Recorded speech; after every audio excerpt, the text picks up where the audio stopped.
In the shadowed corners of the comic book multiverse lies a family tree like no other, shrouded in mystery and pulsating with raw power. Brace yourselves, for within the tangled branches of the Hulk's lineage, a tale of intrigue unfurls. From the monstrous might of the Hulk himself to his lesser-known descendants that ripple through time, this family tree harbors a power that defies imagination. As we go further, get ready for surprising discoveries that question what you believe about the strongest Avenger. Secret alliances, surprising turns, and a legacy that goes beyond time itself are coming. In these comic pages, you will see heroes being born, villains appearing, and a determined search for answers that spans across generations. Are you in for some family drama? Let's do this. Before we go into our explanation, we do have a very small request. If you like our content, please support us by subscribing to our channel. This may be a very small click for you, but for us, it means a lot.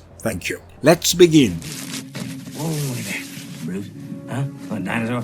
Come on, let's have another fight. Brian Banner, the father. Meet Dr. Brian David Banner, the not-so-proud father of none other than Bruce Banner, aka the Hulk. He was the kind of husband you'd find in a horror movie, the stuff of nightmares, abusive to his wife Rebecca, and about as nurturing as a cactus. Fast forward to baby Bruce's arrival. Did Brian suddenly become a doting dad? Nope. Not in the least. He was probably more interested in his test tubes than diaper duty. But the real kicker? Rebecca and baby Bruce attempted a daring escape from Brian's mad scientist clutches. Brian, proving his villain status once again, took the phrase domestic violence to a whole new level by offing his wife right in front of their infant son. 15 years later, Brian was back in Bruce's life. Later, in a face-off, Bruce killed his father. Now, as if this family tree wasn't messed up enough, during the Chaos War, Brian got a front row seat to the Resurrection show, where he was brought back as a mashup of the Devil Hulk and the Giant Hulk. Of course, Daddy Dearest couldn't resist the father-son showdown. It's a family reunion, but with more smashing and less potato salad. But just when you thought this story couldn't warp your brain any further, Brian got exposed to even more gamma craziness. Now he's shipped off to the below place. It's the bottom layer of reality, where the one below wall hangs out. I guess Brian finally found the party he was looking for. I'm gonna have a baby. Rebecca Banner, the mother. Rebecca Banner emerges as a pivotal but often overlooked figure. During their college days, Rebecca's path crossed with Brian Banner, a man who shied away from commitment like it was his kryptonite. While she envisioned a family with him, Brian's fascination lay more with test tubes than parenthood. He ventured to Los Alamos, delving into government work involving nuclear radiation, a rather unconventional endeavor. The stress of his work turned Brian into an alcoholic, using it as liquid courage. With each drink, his temperament shifted from a mild-mannered scientist to a ticking time bomb. Rebecca, unfortunately, bore the brunt of his drunken wrath. One day, Brian, fueled by alcohol, decided to experiment with radiation. As fate would have it, his venture resembled a mini Chernobyl. Convinced he had absorbed more radiation than a microwave burrito, he became obsessed with preventing mutant genes from passing on. After enduring years of Brian's terror, Rebecca decided to escape, packing her bags with a meticulously planned getaway. Yet, as if scripted by a thriller author, Brian unexpectedly entered the scene. Consumed by rage, he abruptly ended Rebecca's narrative, leaving her lifeless on the pavement. Bruce, a witness to this horrifying spectacle, underwent an internal transformation. His emotions gave way to a stoic survival instinct, forever altering his trajectory. Elaine Banner Walters, the parental aunt. Meet Elaine Banner Walters, the unsung hero of this comic tale. She's not the one turning green and smashing buildings, but she's got a front row seat to the superhero show as the devoted mother of none other than Jennifer Walters. Elaine walked down the aisle with Sheriff Morris Walters. Yeah, the low man himself. Together they cooked up a bundle of joy named Jennifer Walters. You might know her as the green-skinned legal powerhouse She-Hulk. Funny how families work, right? Enter the gamma ray guru Bruce Banner. Elaine's nephew, and the one responsible for Jennifer's emerald transformation. Small world, smaller doses of gamma radiation. But we'll get to that. Jen's childhood was all about tutus and dreams of dancing her heart out. Elaine was the ultimate dance mom, cheering on her little starlet as she twirled around like a tornado. But life's got its own pirouettes, and tragedy struck when their car collided with another vehicle. Blame it on the other driver's booze cruise. That's the official story. Elaine's light might have dimmed, but the story is far from over. With her passing, Jen and her old man did what any respectable comic book character does. They dived headfirst into obsessions. Morris, the sheriff with a badge for a soul, buried himself in work. And Jen? Oh, she donned her legal cape,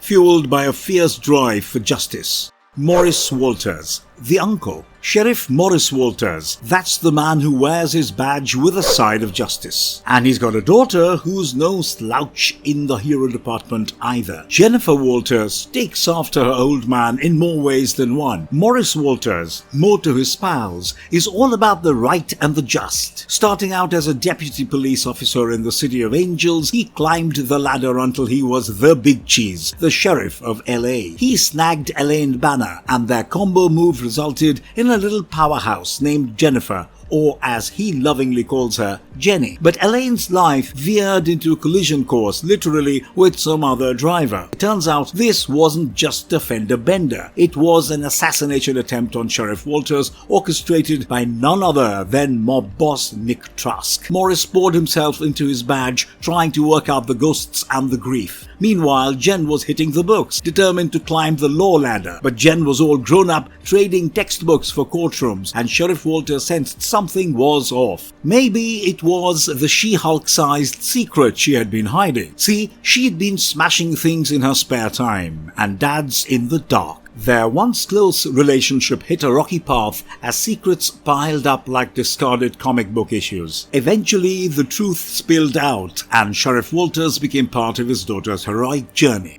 Susan Banner, the parental aunt. Meet Susan Banner, not your average Jane. She's got a front row seat to the Banner Circus, with Elaine and Brian as her ticket-holding siblings. Now, Susan had her own adventure in the romance department. She hitched her wagon to Mr. Drake, but let's just say their love boat hit some rough waters. Divorce court was their final destination, and Susan traded in her fancy hyphenated last name for some newfound freedom. Susan, like the rest of the world, couldn't escape the news of her brother Brian's dark deeds of killing his own wife. Susan tried to play therapist for her messed up bro, but Brian slammed the door on her well-intentioned offer. Enter Bruce Banner, our future Hulk. When Brian got himself a one-way ticket to the loony bin for 15 years, she became the stand-in guardian. But one day, a call from the fuzz about Bruce and his bomb-making hobby turned Susan's world upside down. The police said Bruce was ready to give his school a pyrotechnic makeover. And that was not exactly a science fair project. Enter Major Thaddeus Ross. He showed up on Susan's doorstep and wanted Bruce to join his weapon-designing squad.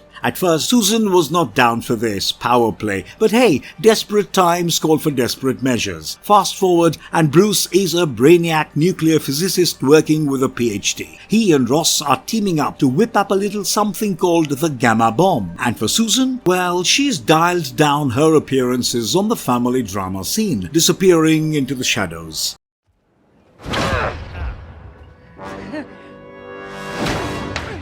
Jennifer Walters, the paternal cousin. Walters, aka She-Hulk, the smashing lawyer with a green side hustle and a not-so-subtle family connection. Jen, the legal eagle by day, cousin of Bruce Banner by blood. But let's not get ahead of ourselves. Jen's claim to fame wasn't just legal jargon. It was a run-in with a mobster's bullet. In a twist of fate that even a comic book writer would envy, Bruce's gamma-irradiated blood became Jen's ticket to the Superhero Hall of Fame. And voila!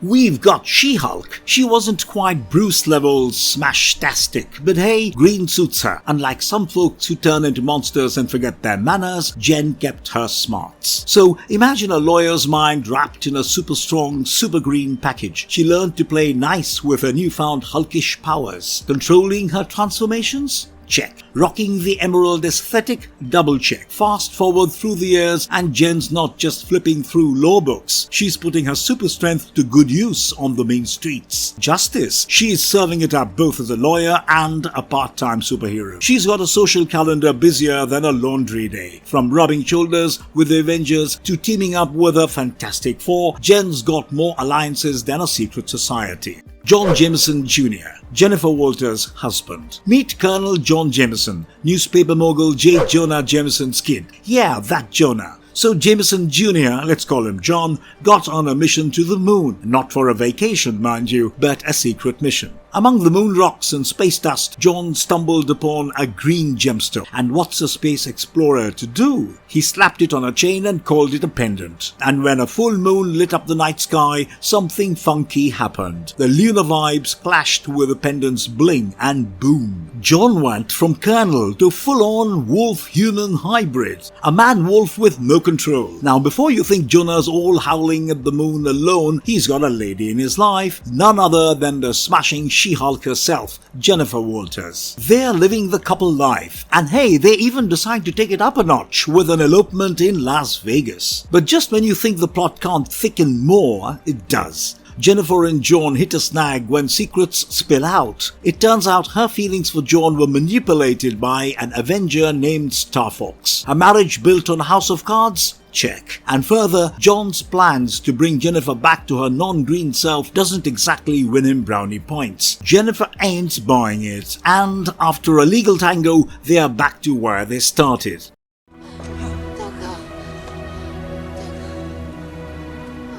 Betty Ross, the first wife. Betty Ross, a California native with a knack for tangled family drama. Her pops, Air Force General Thaddeus Ross. See, things hit the fan when Betty's mom, Karen, passes away. As if that wasn't enough, old Thaddeus shut the emotional doors on his daughter, thinking a military base was a no-go zone for a young lady. After wrapping up school, Betty marched back to her dad's turf, only to find herself caught in Thaddeus's overbearing orbit. By now, he's working on a super-secret gamma bomb project. Enter Bruce Banner, the nuclear physicist with some serious Bruce attraction going on. Betty's got a thing for this quiet brainiac, but Thaddeus, not a fan. He's got this idea that Bruce is a weakling, both physically and emotionally. But Betty's fallen hard for Bruce, and Thaddeus isn't exactly throwing confetti. He's on the Stop Betty from Loving Bruce mission, which only gets more complicated when he realizes Betty's feelings are the real deal. Fast forward to wedding bells, kind of. Bruce and Betty are ready to make it official, but enters the leader with a side of radiation and chaos. Cue the dramatic Hulk transformation, and poof, wedding dreams go up in gamma smoke. Betty's love life's like a roller coaster, complete with heart-twisting loops. Bruce has got some other lady love, a queen from a subatomic world. Just when Betty's about to give up, she hops on the love train with a guy named Glenn, and they seal the deal with a wedding. But Betty's heart never really stopped skipping for Bruce. It's like a love story that keeps coming back for more issues, no matter how many plot twists it faces.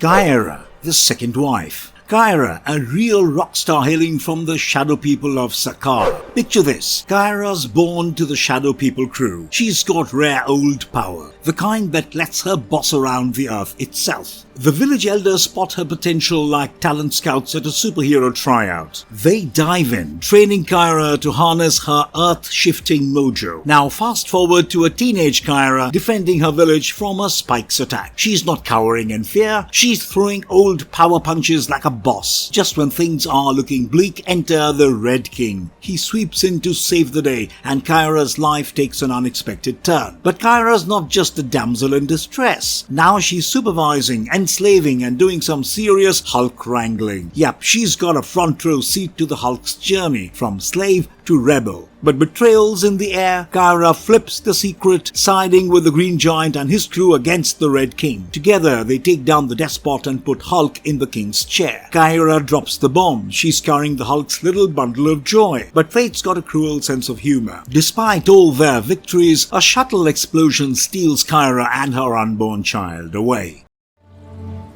This is my son, Scar.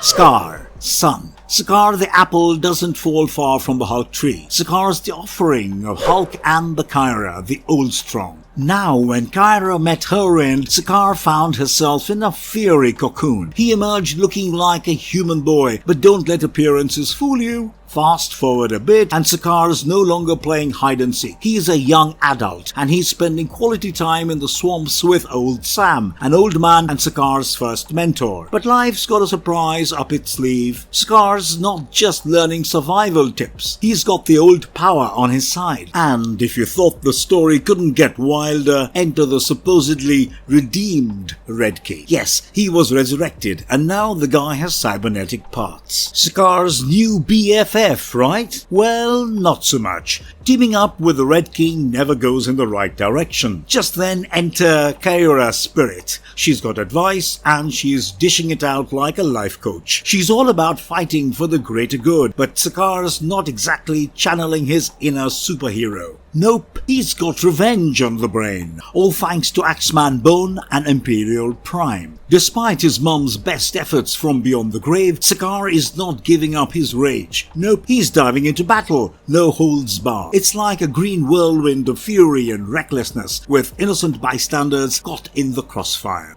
Hero Kala, the Sun. Hulk's time on tumultuous Sakaar is a cosmic soap opera. After wife Kyra's heroic sacrifice, a devastating blast claims her and much of the city. Shielding her sons, Hero Kala and Sakaar in cocoons, Kyra vanishes. Misled by her apparent loss, Hulk storms back to Earth for revenge. Hero Kala, unlike lightning development, harbors latent powers. Enter Axeman Bone, who's lost his wife to the same catastrophe. Fueled by vengeance against all things Hulk, he becomes part of Hero Kala's story. Amid slavery, Hero Kala encounters a sage elder, his version of Yoda. Learning from the green scar, Hulk, Hero Kala finds purpose in claiming his birthright, the old power. Amid encounters with a helpful monster, a kind woman, and the insightful slave priest Hero Amin, Hero Kala learns to harness the old power. Yet, wielding it demands slaying its current possessor. Faced with the old power's corruption, Hero Kala ingeniously merges it with a cosmic power cosmic, birthing the new power. Notably, Hero Kala harbors an unexplored Hulk transformation, triggered by love, potentially possessing universe-altering might. His journey is a tale of growth, sacrifice, and legacy, echoing the enigmatic narrative of his iconic father.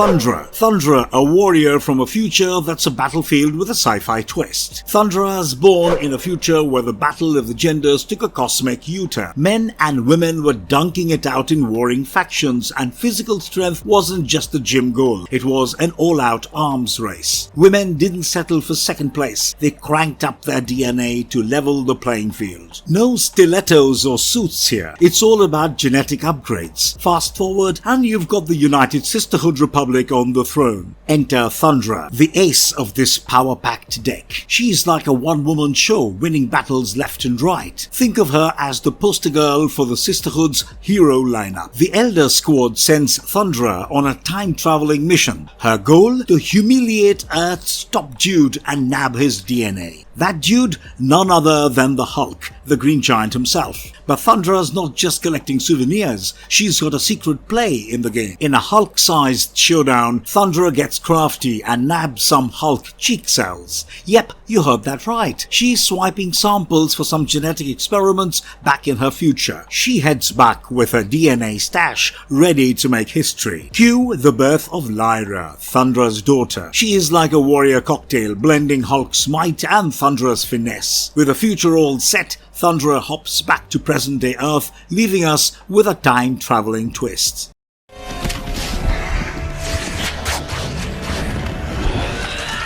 Lara, daughter. Lara, a gamma-infused warrior with a twist in her genes. She's got royal blood, a secret mission, and a dose of unpredictability that'll leave you hanging for dear life. So, Lyra's the offspring of Thundra, the Empress of the United Sisterhood, and the big green rage machine himself, the Incredible Hulk. Think of her as Hulk 2.0 with a side of fierce female power. She is raised in the art of butt-kicking, groomed to be the Sisterhood's secret weapon in epic battle against the opposite sex. But unlike her peers, Lara's got a quirk. You see, the angrier she gets, the weaker she becomes. Now Lara's not just your regular warrior princess. She's summoned by the Gynoshol, a guardian of birthing chambers. Yeah, that's the thing. Her mission? Repair the Sisterhood's cradle, a gizmo responsible for their future generations. Lyra's armed with Boudica, an AI-packed wristwatch that's like her personal sidekick. Picture a sassy Siri with a warrior attitude. Off she goes on a sneaky mission to the men's cradle for some much-needed parts. But there's a traitor lurking, and before you know it, Lyra's in a fight that ends up thrashing the replacement parts. Lyra's not one to let betrayal slide. She confronts the Gynoshol,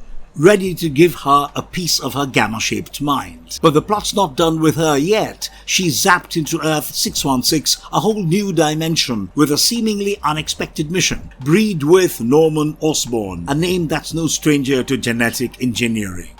Jarella, a subatomic tale that's like no other, where kingdoms are tiny, tech is ancient, and love transcends even the Hulk. Imagine Jarella's the only hotspot in the pint-sized kingdom of Kai, and the residents, they're green-skinned and mostly blonde, like the ultimate beach babies, but with a cosmic twist. The Hulk, that smashing green machine, crashes into Kai. However, these folks don't scream and run, they roll out the green carpet. And guess what? They are not freaking out about his Hulkness. Instead, they're like, hey big guy, welcome to the neighborhood. But Jarella, the jewel of Kai, she's not just a pretty face. She's got a heart of gold. And the Hulk, he's smitten like a superhero with a crush. Jarella takes him under her wing and she thinks he's an omen from a jade goddess and marries him. Now, Jarella's not just into Hulk's Hulkness. She sees the human side of him trapped inside. She's like the Bruce Banner Whisperer, accepting both sides of this complicated comic character.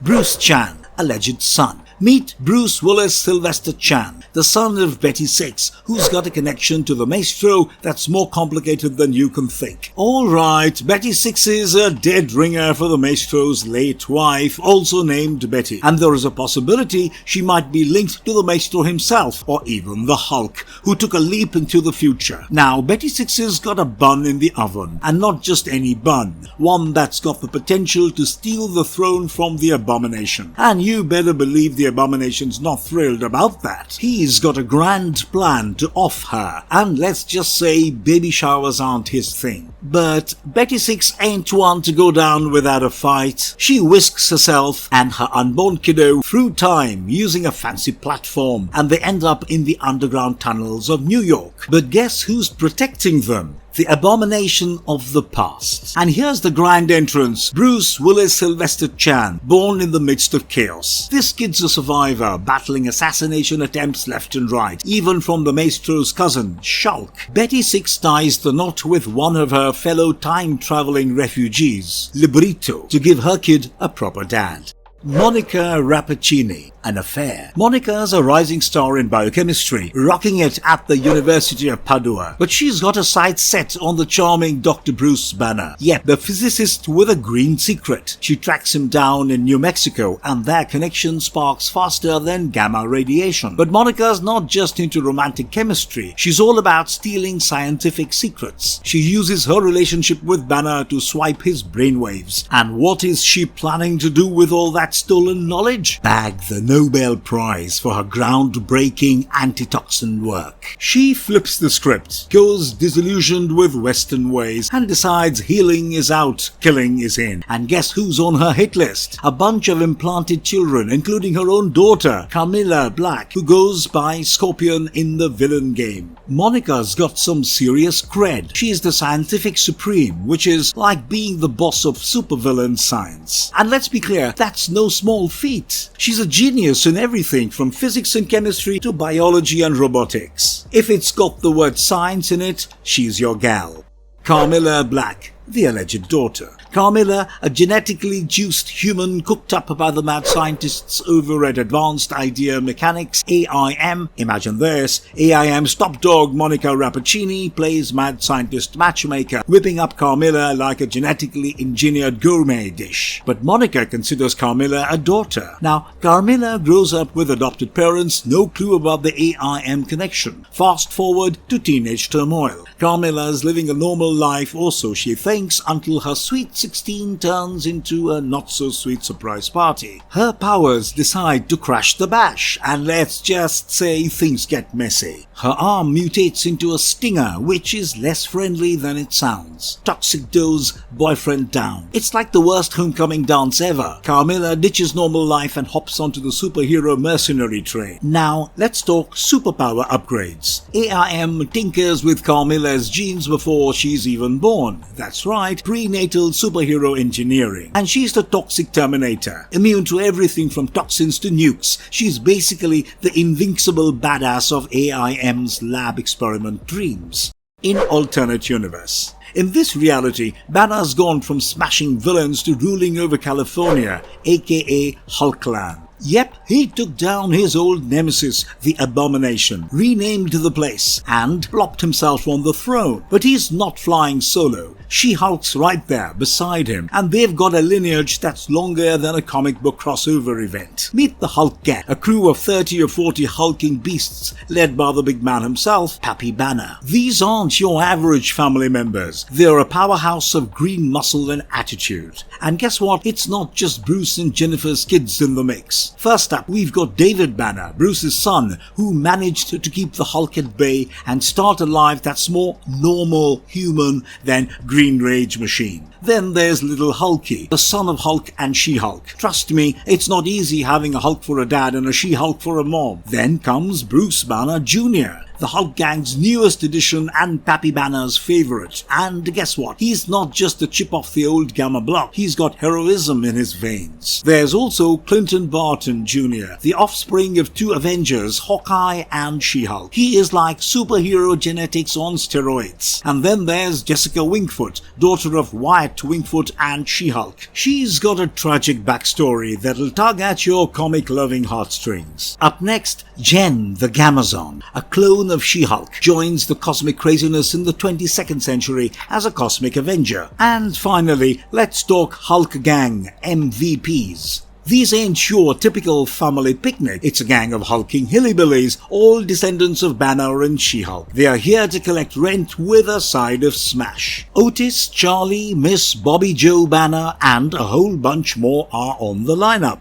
Marvelous verdict. In the vast world of comics where heroes and villains clash, the Hulk's family stands out for its incredible diversity and complexity of super-powered lineages. From the Hulk himself to his gamma-infused relatives, their family tree is a mix of unique destinies across time and space. Each part brings its own strength, challenges and surprises, with descendants ranging from powerful gamma beings to unexpected heroes. Whether it's the result of gamma-charged romance or unexpected turns, the Hulk's family tree showcases the limitless creativity of comic books. Hope this episode Hulk smashed you. Let's see some love in the comment section, fellas. Keep smashing. And if you like that content, don't forget to leave a like and subscribe to us if you haven't already. Have a good one and be safe. Thanks, everyone.